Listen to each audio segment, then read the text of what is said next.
Terima kasih Pastor Jerry memberi kesempatan dan kehormatan buat saya berbagi di tempat ini, dan Pak Sadrak, saya manggilnya Suiguan ya. Jadi dia orang sangat lama di GPDI, sejak dari Indonesia sampai ke Brisbane ya. Jadi saya bersahabat. Dan saya senang ketemu Pak Bastian, ternyata orang Bogor. Ya, orang Bogor dari tahun 72 katanya. Wah, luar biasa, sudah 50 tahun Pak. Ya, puji Tuhan ya. Jadi saya ditemani istri saya dan 2 anak saya. Boleh bangkit berdiri.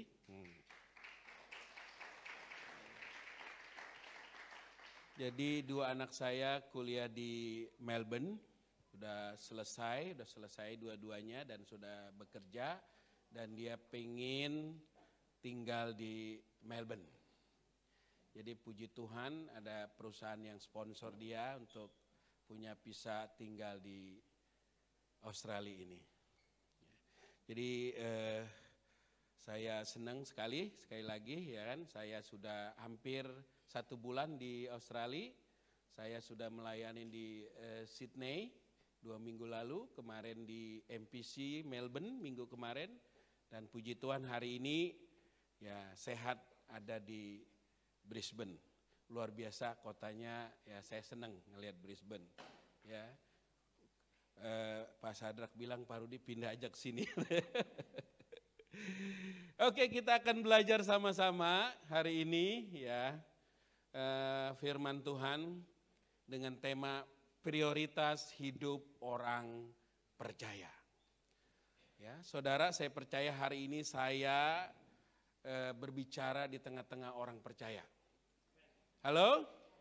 Saudara orang percaya angkat tangan. Ya, jadi aman punya ini ya. Karena dulu saya bukan orang Kristen, saudara. Saya dulu orang Muslim, saudara. Jadi saya bisa percaya Tuhan tuh luar biasa, ya kan? Dan bukan hanya sekedar percaya, saya jadi hamba Tuhan. Jadi kalau jadi hamba Tuhan ya Pak Jerry, kita dipuji tidak terbang katanya. Dihina tidak tumbang. Ditransfer terima kasih Bang. Ya, jadi kalau orang percaya saudara, kita harus punya prioritas dalam hidup ini. Ya, kenapa? Karena dalam hidup ini begitu banyak pilihan. Ya, dan kita manusia punya kehendak bebas, free will.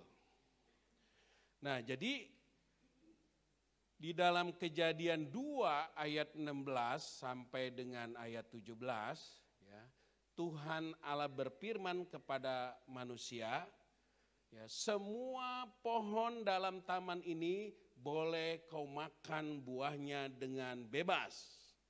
Tetapi pohon pengetahuan tentang yang baik dan yang jahat, janganlah kau makan buahnya.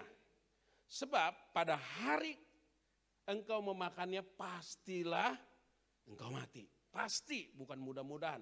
Pastilah engkau mati. Makanya manusia, saudara, semuanya mati. Tinggal nunggu waktu aja. Kita pun mati suatu saat. Betul, saudara? Dan umur manusia enggak ada yang 1 hari di mata Tuhan. Karena di mata Tuhan itu ya 1 hari sama dengan 1000 tahun. Jadi enggak ada manusia yang umurnya melebihi 1 hari di mata Tuhan. Saudara, Metusalah orang paling panjang umurnya di Alkitab itu 969 tahun. Tidak 1 hari kan? Adam 930 tahun, enggak 1 hari kan? Nah, makanya firman Tuhan tuh ya dan benar, saudara. Nah, di mana kata banyak pilihan? Semua itu banyak apa sedikit? Banyak, semua pohon boleh kau makan buahnya. Banyak pilihan dalam hidup kita. Kau makan dengan bebas. Bebas itu kehendak bebas, saudara. Nah, jadi kalau kita orang percaya, maksudnya percaya kepada Yesus Kristus, Tuhan dan Juru Selamat kita harus punya prioritas dalam hidup ini. Karena prioritas yang salah membawa hidup kita kepada kesia-siaan dan kegagalan. Ya, jangan salah prioritas loh saudara. Kalau saudara salah prioritas, membawa hidup Anda kepada kesia-siaan dan kegagalan. Prioritas yang benar membawa hidup kita kepada kemaksimalan dan memuliakan Tuhan. Jadi prioritas yang benar adalah hidup yang mementingkan apa yang penting menurut Tuhan. Atau hidup yang menuruti kehendak Bapa di surga. Nah itu, makanya prioritas bagi orang percaya adalah Yesus berkata di dalam Matius 6 ayat 33, carilah dahulu kerajaan Allah dan kebenarannya, maka semuanya itu akan ditambahkan kepadamu. Jadi prioritas kita apa saudara? Cari dulu kerajaan Allah dan kebenarannya. Kalau prioritas orang dunia atau orang yang tidak mengenal Tuhan, prioritasnya banyak sekali saudara. Ya, makanya hidupnya jadi khawatir. Kalau kita nggak boleh khawatir. Matius 6 ayat 31, jangan kamu khawatir dan berkata, apakah yang akan kami makan? Apakah yang akan kami minum? Apakah yang akan kami pakai? Semua itu dicari bangsa-bangsa yang tidak mengenal Tuhan. Jadi kalau soal makan, soal minum, soal pakai, itu berbicara kebutuhan dasar. Dan semua manusia fokus ke situ. Nah, karena kalau fokus ke situ, akhirnya hidupnya jadi khawatir. Nah, kita orang percaya boleh khawatir apa tidak? Halo, kita boleh khawatir apa tidak? Enggak boleh khawatir, saudara. Firman Tuhan kata, jangan itu tidak boleh, saudara. Iya kan? Tapi faktanya, kenyataannya banyak orang hidupnya khawatir. Banyak orang hidupnya takut, banyak orang hidupnya gelisah. Saudara pengalaman kan, khawatir. Soal makan, soal minum, soal yang dipakai, soal anak kuliah, soal ini, soal itu. Woy. Bahkan banyak pendeta juga khawatir dalam hidupnya. Padahal Tuhan berkata jangan khawatir, tapi kita tetap khawatir. Nah, kalau saudara khawatir, artinya sebenarnya saudara nggak percaya Tuhan. Saya nggak khawatir sampai ke gereja GPDI di tempat ini. Kenapa? Karena ada Ko Swiguan yang bawa saya ke sini, nggak bakalan nyasar saya. Saya udah pasti percaya. Nah, kita orang percaya kepada Yesus Tuhan, Raja di atas segala raja. Saya nggak boleh khawatir. Kalau saya khawatir, artinya saya nggak percaya. Masih khawatir? Coba tanya kiri kanan, kamu masih khawatir nggak? Jangan khawatir. Tuhan bilang sepanjang Alkitab, saudara, ada 365 kali. Jangan khawatir. Artinya Tuhan setiap hari berkata jangan khawatir. Kenapa Tuhan bilang jangan khawatir? Ada aku nih. Ada aku ini Tuhan. Aku ini juru selamatmu. Kalau kamu masih khawatir juga, masih gelisah juga, ya kan kalau di dalam Yohanes 14 ayat 1 kan, jangan gelisah hatimu. Percayalah kepadaku, percaya juga kepada Tuhan Yesus Kristus yang telah diutus. Jangan gelisah, jangan takut. Kalau kita khawatir, kalau kita takut, ya firman Tuhan enggak ada yang bertambah satu hasta pun pada jalan hidupnya. Kalau enggak ada yang bertambah, ngapain kita khawatir, saudara? Enggak ada yang nambah, satu hasta, satu langkah lah. Satu langkah pun enggak ada yang bertambah dalam hidup kita. Ya jangan khawatir kalau gitu. Kalau kita khawatir ya sia-sia artinya. Nah saudara, kalau kita khawatir, kita takut dalam hidup kita, kita selalu gelisah, ya, bimbang, banyak keraguan-raguan. Saudara, kita bisa kena penyakit 3S. Pernah dengar penyakit 3S? S yang pertama stres. Jadi kalau orang khawatir berlebihan jadi takut. Ya. Itu bisa stres saudara. Kalau orang stres itu tidak bisa tidur. Karena apa? Pikirannya muter terus. Bisa tidur minum obat tidur. Nah siapa yang punya pengalaman sulit tidur? Nah itu stres namanya saudara. Nah S yang kedua, kalau sudah stres begitu luar biasa, kita bisa kena yang S yang kedua itu stroke. Wah lebih bahaya lagi kan? Iya dong, kalau stres paling nggak bisa tidur, ya kan? Nah kalau stroke, wah itu bagian tubuh bisa ada yang nggak berfungsi. Bisa lumpuh juga kalau orang kena stroke. Nah makanya jangan khawatir. S yang ketiga apa kira-kira? Udah stres, udah stroke, yang ketiga apa? Selamat jalan ke rumah Bapa di surga. Iyalah berat kalau udah kena S yang ketiga. Ya, makanya jangan khawatir. Tuhan Yesus kok yang bilang, Tuhan Yesus yang berkata jangan khawatir. Aku ini Tuhanmu. Semua yang ada di dunia ini, di bumi ini, di langit itu punya aku. Jadi kamu jangan khawatir. Soal makan aja kamu khawatir. Soal minum aja khawatir. Soal pakaian aja kamu khawatir. Itu mah dicari bangsa-bangsa yang gak kenal Tuhan. Nah kenapa orang khawatir? Saya kasih tahu. Kenapa sudah dengar khotbah berulang-ulang di gereja, di komsel, ya di pertemuan doa, dimanapun juga kan firman Tuhan disampaikan. Pasti banyak yang ngomong jangan khawatir. Ya, apalagi kita yang ngalamin persoalan, masalah, pergumulan hidup, ya kan?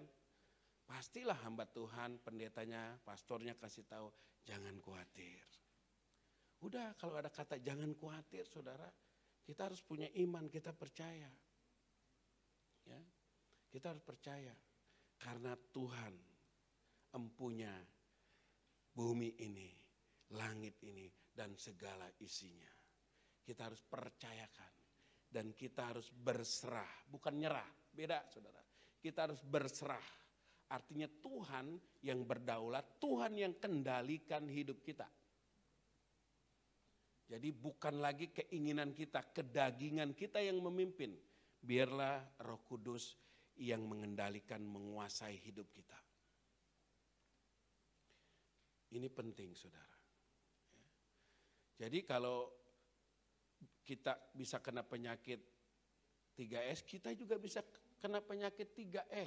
Wah, ini harus dihindari nih penyakit-penyakit ini. Karena ini selalu ada di dalam kehidupan kita. Ya, E yang pertama adalah emosional. Nah, ini penyakit saudara emosional ini, kalau orang emosional ini marah-marah terus, geram. Ya biasanya darah tinggi tuh, coba cek nanti kalau orang marah-marah ya kan. Ya itu biasanya darahnya tinggi. Nah penyakitnya itu bisa kena asam lambung. Asam lambungnya naik. Kalau orang Indonesia keren, angin duduk. Kurang kerjaan memang tuh angin duduk. Wah bisa meninggal loh saudara. Bisa koit loh gara-gara angin duduk kita. Ya saudara. Nah E yang berikutnya adalah empedu. Tahu empedu? Semua manusia, binatang ada empedunya. Dan empedu itu pahit.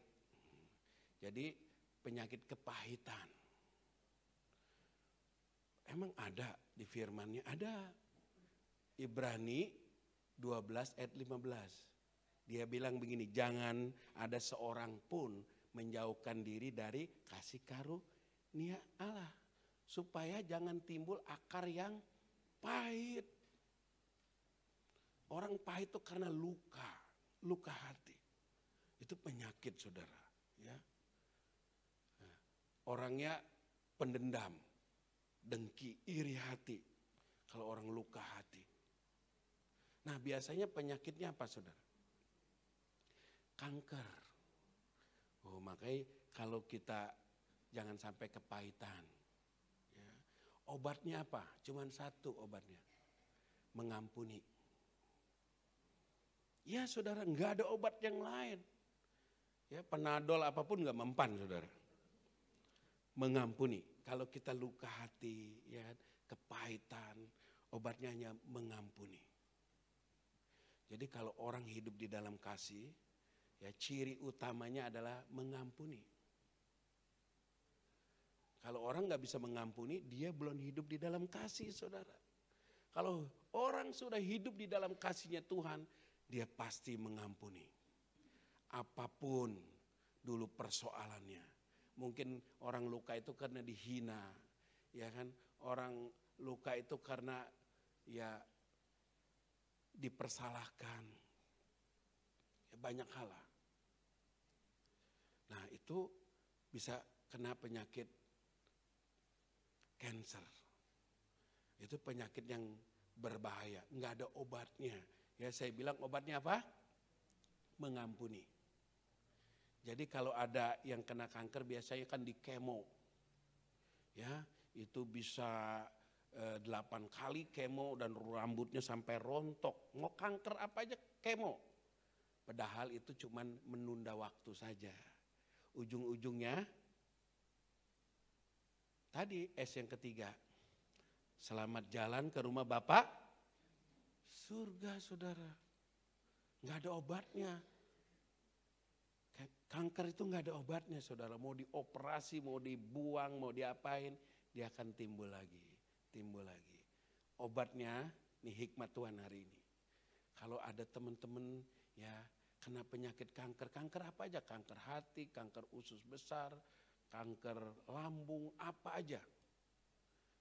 Doain, minta dia mengampuni. Sembuh, saudara. Karena itu obatnya, saudara. Ya, itu obatnya. Nah, yang ketiga kira-kira apa? Egois. Egois itu penyakit, saudara. Ya, egois itu mementingkan diri sendiri, agendanya sendiri, mau-maunya sendiri. Itu egois, penyakit. Nah, biasanya penyakit tubuhnya itu encok. Iya, saudara, encok itu penyakit persendian. Ya. Penyakit persendian, penyakit sumsum. Wah, ada ayatnya enggak sih persendian, sumsum? Ada, saudara. Ibrani 4 ayat 12. Firman Tuhan itu hidup, kuat dan tajam. Lebih tajam daripada pedang bermata dua manapun. Ia menusuk sangat dalam, memisahkan roh dan jiwa. Ya, sendi-sendi dan sumsum, coba saudara baca. Nah, penyakitnya apa? Kalau sendi-sendi itu encok, kalau sumsum itu autoimun. Penyakit yang terkenalnya adalah lupus. Pernah dengar? Ya, penyakit persendian, penyakit sumsum itu lupus, nggak ada obatnya juga. Jadi saudara jangan ketawa kalau saya bilang encok. Kelihatannya enteng encok itu. Itu penyakit persendian. Saudara. Ya. Nah, jadi sekali lagi kalau kita orang percaya, kita harus punya prioritas dalam hidup ini. Prioritas kita adalah cari dulu kerajaan Allah dan kebenarannya. Apa itu kerajaan Allah? Seringkali orang bilang, apa sih kerajaan Allah? Di mana sih? Kapan sih kerajaan Allah? Kerajaan Allah itu berbicara pemerintahannya Allah. Nah, saudara sekarang tinggal di dalam pemerintahannya Australia. Saya masih tinggal dalam pemerintahannya Indonesia. Presidennya Prabowo. Nah, ada kerajaan yang tidak dibatasi oleh ruang dan waktu, yaitu kerajaan Allah. Rajanya Yesus Kristus. Nah, jadi kalau kita yang orang percaya itu tinggal di dalam kerajaan Allah. Nah, kita harus mentaatinya dan setia kepada rajanya itu. Makanya saudara, kalau saudara ingin hidup berbahagia, ya, semua orang siapapun ingin hidup berbahagia. Enggak ada yang enggak pengen bahagia. Saudara, siapapun, kalau ditanya siapa yang mau berbahagia, pasti semua orang mau berbahagia. Saudara tahu kuncinya berbahagia? Itu ada di dalam Yesaya 48 ayat 18. Jika engkau memperhatikan perintah-perintahku, maka damai sejahteramu seperti sungai yang tidak pernah kering. Pernah dengar ayat itu?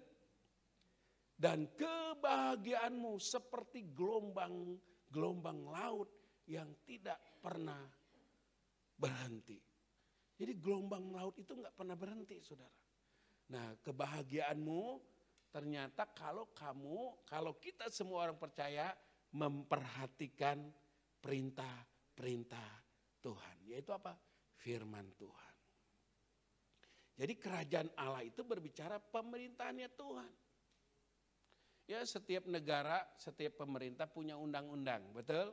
Undang-undang perdata, undang-undang pidana, undang-undang lalu lintas, semua ada undang-undangnya.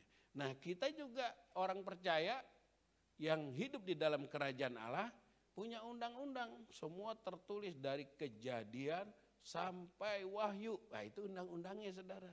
Harus dibaca. Harus dibaca. Dan bukan hanya sekedar dibaca, harus direnungkan. Kalau Daud kan dia merenungkan Taurat Tuhan siang dan malam. Apa artinya merenungkan siang dan malam? Artinya kita memahami, mau mengerti firman Tuhan. Kadang kita baca firman Tuhan tapi kita nggak paham, kita nggak ngerti. Itu sia-sia sebenarnya, saudara. Harus dipahami. Kalau saudara paham, saudara ngerti, saudara bisa melakukannya atau menghidupkannya firman Tuhan itu dalam kehidupan kita sehari-hari.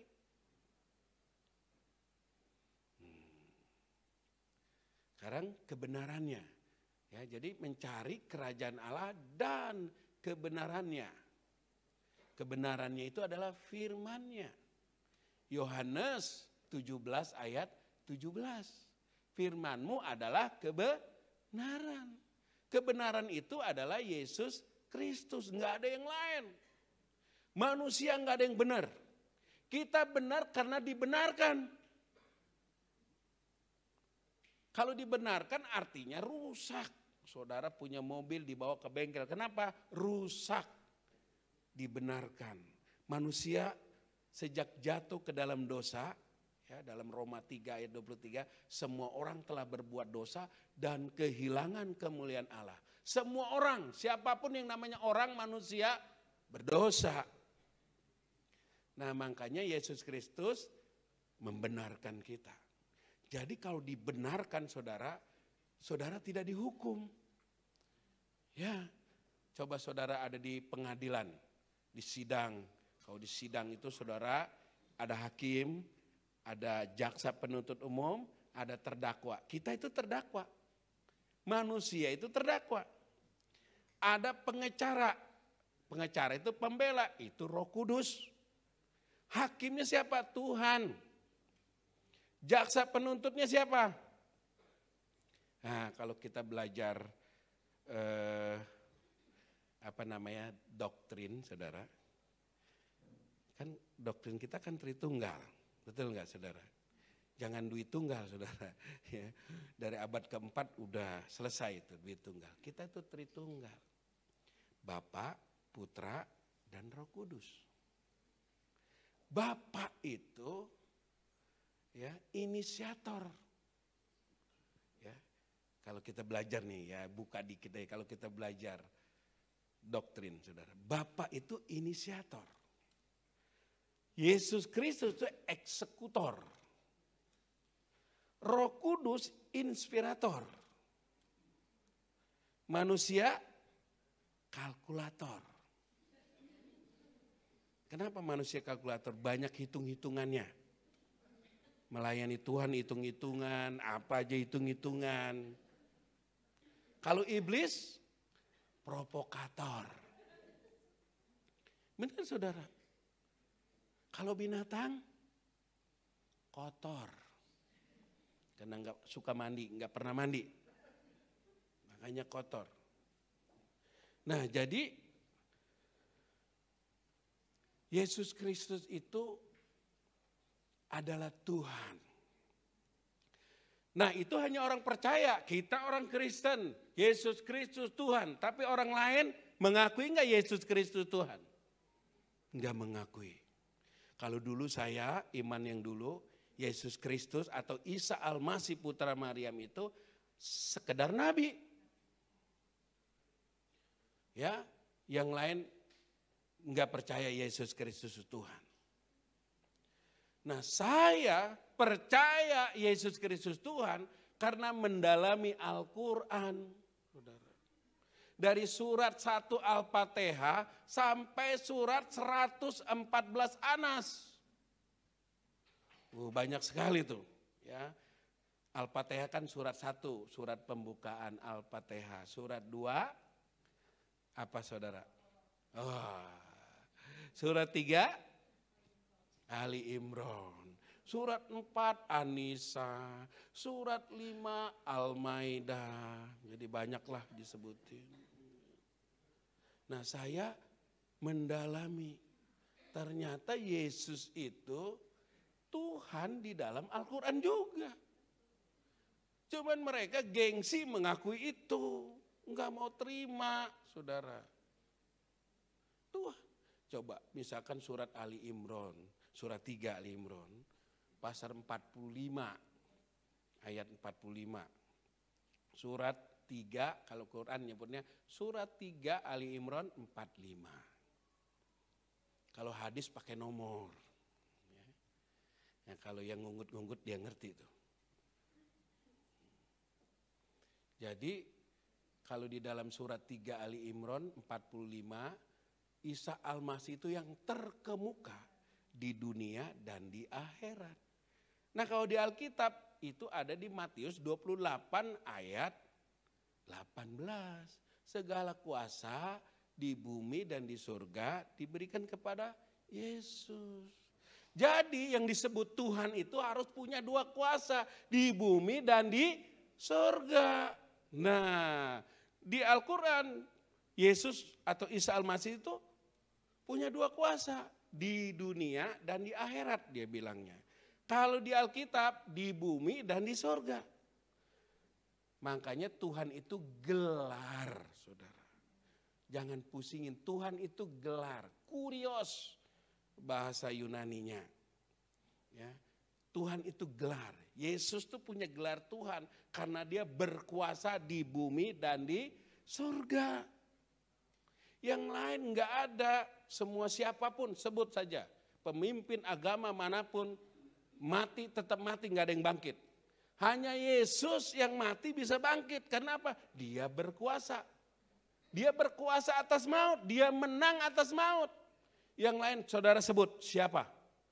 Mati ya tetap mati, nggak ada yang bangkit. Hanya Yesus. Makanya dia itu Tuhan, dia berkuasa. Yang lain disebutnya Tuan. Tuan itu cuma berkuasa di bumi. Nah makanya kita orang Kristen harus percaya. Dan prioritas hidup kita cari kerajaan Allah dan kebenarannya. Kebenaran itu adalah firman-Nya.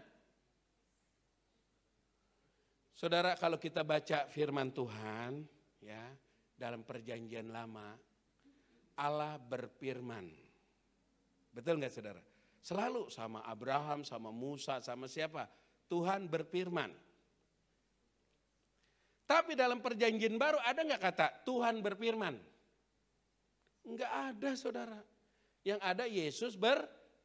Kenapa? Karena firmannya sudah jadi manusia. sia, saudara. Maka nggak ada lagi berfirman. Maka setelah Yesus nggak ada lagi, udah nggak ada yang berfirman lagi. Karena Yesus berkata. Nah, Yesus berkata apa hari ini buat kita semua? Cari dulu kerajaan Allah dan kebenarannya. Maka semuanya itu akan ditambahkan kepada kamu. Jadi, nah kalau udah ngomong jadi itu kesimpulan bahasa Indonesia. Jadi mencari kerajaan Allah dan kebenarannya berarti kita mengutamakan apa yang menjadi kehendak Tuhan di dalam hidup kita. Yang kedua, Yesus Kristus harus menjadi pusat hidup kita. Yesus Kristus harus jadi kepala, harus jadi pemimpin dalam hidup kita. Karena Yesus kepala, kita ini gerejanya tubuh. Tubuh tidak bisa hidup tanpa kepala. Makanya mencari kerajaan Allah dan kebenarannya artinya kita mengutamakan kehendak Tuhan. Harus jadi prioritas. Bukan keinginan kita sendiri apalagi keinginan daging. Yesus harus jadi pusat hidup kita. Yang ketiga, Yesus Kristus. Ya, dia yang adalah firman, kita harus berusaha memiliki kebenaran itu. Jadi bukan hanya sekedar tahu knowledge, kita harus berusaha memiliki kebenaran itu di dalam hidup kita. Itu baru dahsyat hidup kita. Nah makanya saudara, kalau kita terus berkomitmen, konsekuen, konsisten mencari kerajaan Allah dan kebenarannya, ada berkat-berkat yang kita terima di dalam hidup kita. Berkat yang pertama, kita akan menerima dan mengalami firman Tuhan. Ini dahsyat loh saudara, kalau kita mengalami firman Tuhan itu dalam hidup kita, kebanyakan orang tahu firman tetapi nggak mengalami. Beda loh saudara. Ingat cerita Ayub.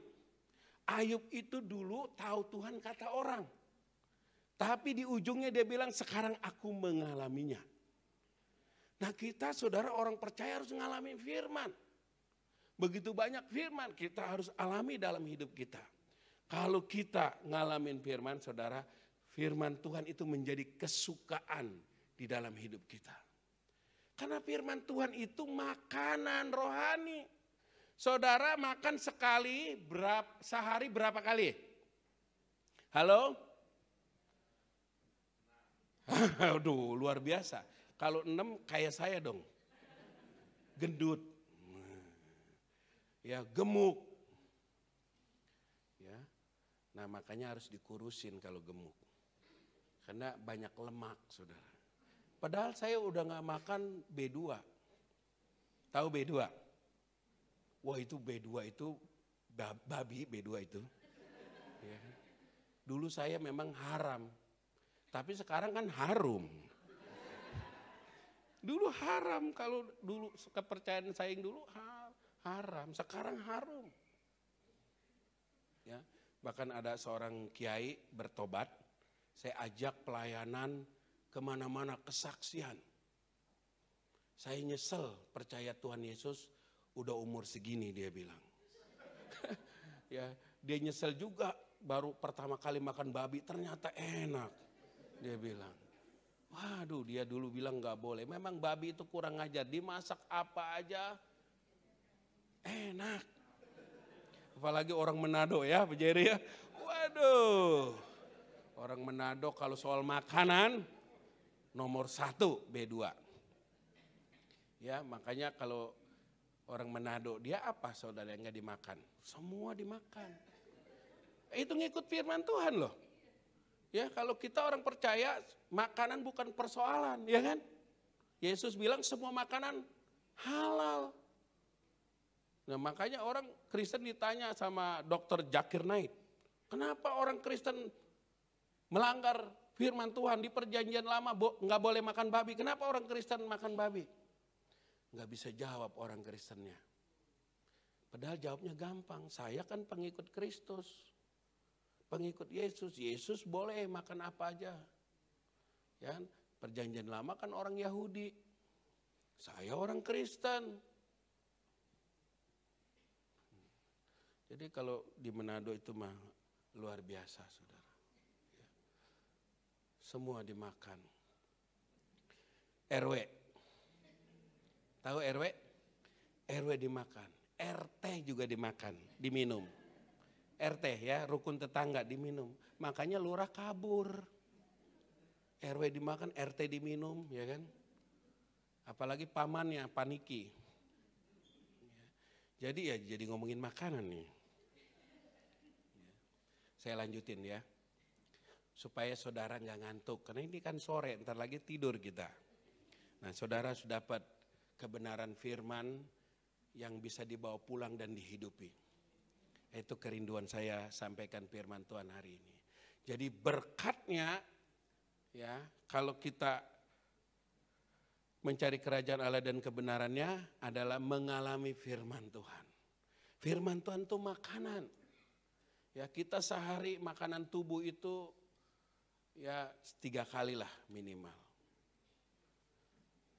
Nah, kalau kita orang percaya, firman Tuhan harus menjadi kesukaan. Seperti Daud dalam Mazmur 1 ayat 2. Dia bilang apa? Kesukaannya adalah firman Tuhan. Dia renungkan siang dan malam. Bertumbuh dan berbuah. Apapun yang diperbuatnya berhasil. Jadi kalau saudara mau berhasil, firman Tuhan harus jadi kesukaan. Renungkan firman Tuhan itu siang dan malam. Dimengerti, dipahami. Berhasil. Saudara, siapa yang mau gagal dalam hidup ini? Enggak ada yang mau. Semua orang mau berhasil. Rahasianya firman Tuhan. Saudara mau apapun mau berhasil, firman Tuhan kuncinya. Mau bahagia tadi, firman Tuhan. Apapun firman Tuhan, saudara. Firman Tuhan itu Yesus itu sendiri. Jadi kita harus percayai Dia. Kalau kita mengalami firman, kesukaannya kita itu, hidup kita akan sukacita, damai sejahtera. Sukacita, damai sejahtera enggak bisa dibeli dengan uang. Kalau senang-senang saudara bisa beli, asal punya uang. Senang-senang bisa dibeli dengan uang, jalan-jalan ke Amerika, ke Eropa, itu senang-senang saudara. Anak muda jangan ya dugem-dugem, itu senang-senang. Saudara. Nah, kalau damai sejahtera itu dari dalam. Dari Roh Kudus yang ada di dalam hidup kita. Yohanes 14 ayat 27. Damai sejahtera ku tinggalkan kepadamu. Damai sejahtera ku berikan kepadamu. Jadi damai sejahtera itu diberikan, anugerah artinya. Grace. Sama dengan keselamatan itu diberikan. Damai sejahtera juga diberikan. Jadi kalau saudara ingin hidupnya sukacita, damai sejahtera, itu dari Tuhan datangnya. Harus cari kerajaan Allah dan kebenarannya. Kalau kita mengalami firman Tuhan, kita akan dapat hikmat Tuhan. Hikmat itu petunjuk. Hikmat Tuhan itu wawasan. Kita akan dapat pengetahuan. Kita akan dapat kebijaksanaan. Kita akan dapat pengertian yang benar. Kita akan dapat kecerdasan. Dan kita akan dapat otoritas yang daripada Tuhan. Jadi kalau orang Kristen harusnya cerdas. Karena itu dari Tuhan. IQ dari Tuhan. Kecerdasan intelektual. EQ kecerdasan emosional. SQ kecerdasan kepribadian. Yang ada lagi sekarang orang banyak khawatir. Ya, kecerdasan buatan, AI. Itu kecerdasan buatan yang menirukan manusia sebenarnya saudara. Ya, tapi banyak orang khawatir, ya ada teknologi AI nanti nggak dapat lagi pekerjaan menjadi sulit karena AI itu. Enggak saudara, AI itu mendukung pekerjaan kita, bisnis kita, usaha kita. Bahkan nanti gereja semakin berkembang teknologinya bisa menggunakan AI juga. Tapi jangan khotbah pakai AI. Pak Jerry nanti nggak khotbah lagi, saudara. Ya. Nah, yang kedua berkatnya adalah hidup kita dipenuhi Roh Kudus. Jadi kalau orang yang mencari kerajaan Allah dan kebenarannya, hidupnya dipenuhi Roh Kudus. Apa arti hidup dipenuhi Roh Kudus? Jangan bingung, saudara, dipenuhi Roh Kudus itu apa? Berbahasa roh? Bukan. Hidup dipenuhi Roh Kudus itu artinya hidup kita dikuasai, dikendalikan, dan dipimpin oleh Roh Kudus. Itu hidup dipenuhi Roh Kudus. Ya, firman-Nya ada di Galatia 5 ayat 25. Bahkan supaya kita tidak menuruti keinginan daging, Galatia 5 ayat 16. Kita harus hidup oleh roh, maka kita tidak akan mengikuti keinginan daging. Nah, saudara, kalau hidup kita dipenuhi oleh Roh Kudus, dampaknya apa? Dampaknya kita ini, saudara, buah roh dalam hidup kita. Buah roh itu berbicara karakter Kristus, yaitu kasih, sukacita, damai sejahtera, kesabaran, kemurahan, kebaikan, kesetiaan, kelemah lembutan, dan penguasaan diri. Itu buah roh. Itu harus ada di dalam hidup orang percaya. Nah, kalau saudara 9 buah roh ada di dalam hidup saudara, artinya hidup saudara serupa Kristus. Jadi banyak orang ngomong hidupnya mau serupa Kristus. Mau serupa Kristus, saudara, buah roh ada dalam hidup saudara. Itu karakter Kristus. Kan ada lagunya, kita sering nyanyi, ku mau sepertimu Yesus, disempurnakan selalu. Jadi semua orang Kristen mau hidup serupa Kristus, sama seperti Tuhan. Nah, itu harus dipenuhi Roh Kudus, dipimpin Roh Kudus. Tanpa Roh Kudus, saudara, kita nggak bisa apa-apa. Ngampunin aja nggak bisa, saudara. Kita bisa mengampuni orang lain karena ada Roh Kudus di dalam hidup kita. Makanya saudara kalau nggak mampu mengampunin, saudara berseru kepada Tuhan. Tuhan mampukan saya, Roh Kudus mampukan saya supaya saya dapat mengampuni orang lain. Saudara, kalau saudara tidak bisa mengampunin, artinya saudara belum hidup di dalam kasih. Belum hidup di dalam Tuhan. Karena kasih itu Tuhan itu sendiri. Kalau hidup di dalam Tuhan, ciri utamanya mengampuni. Tidak khawatir, hatinya melimpah dengan syukur. Kalau orang hidup di dalam Tuhan, saudara, selalu melimpah dengan syukur hatinya.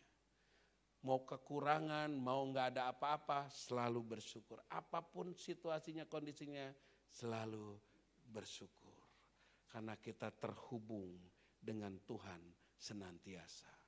Karena kita ini cara ngeranting, Yesus pokok anggur. Kita harus melekat kepada Tuhan.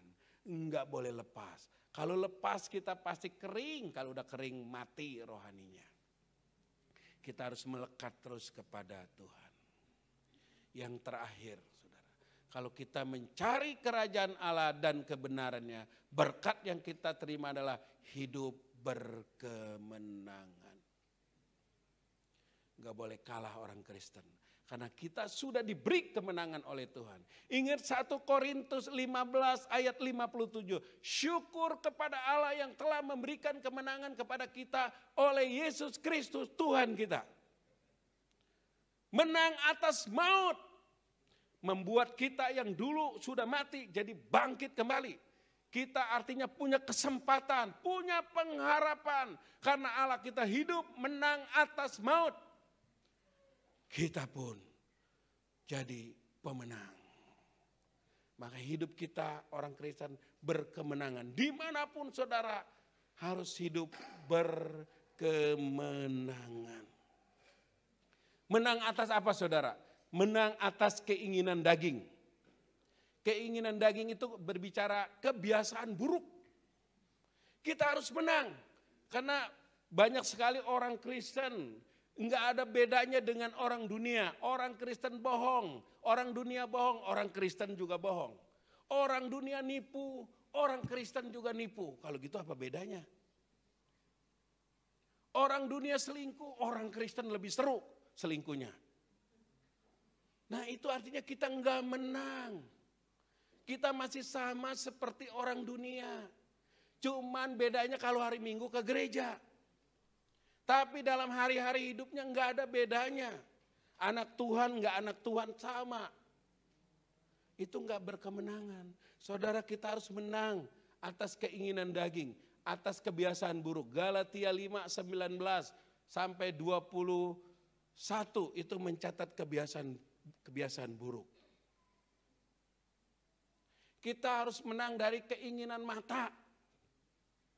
Saudara, dunia kan isinya cuma 3, saudara.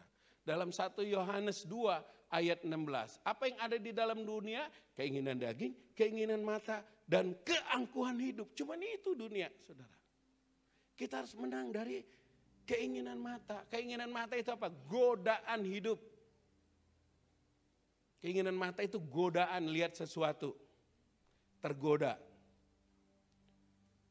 Nah, yang ketiga kita harus menang dari keangkuhan hidup. Kesombongan, keserakaan, kita harus menang itu. Karena orang dunia pasti sombong. Orang dunia serakah di dalam hidupnya. Orang Kristen harus menang dari semuanya itu. Kita hanya hidup mengandalkan Tuhan. Yeremia 17 ayat 7. Diberkatilah orang yang mengandalkan Tuhan. Yang menaruh harapannya kepada Tuhan. Ia seperti pohon yang ditanam di tepi aliran air. Yang merambatkan akar-akarnya ke tepi batang air.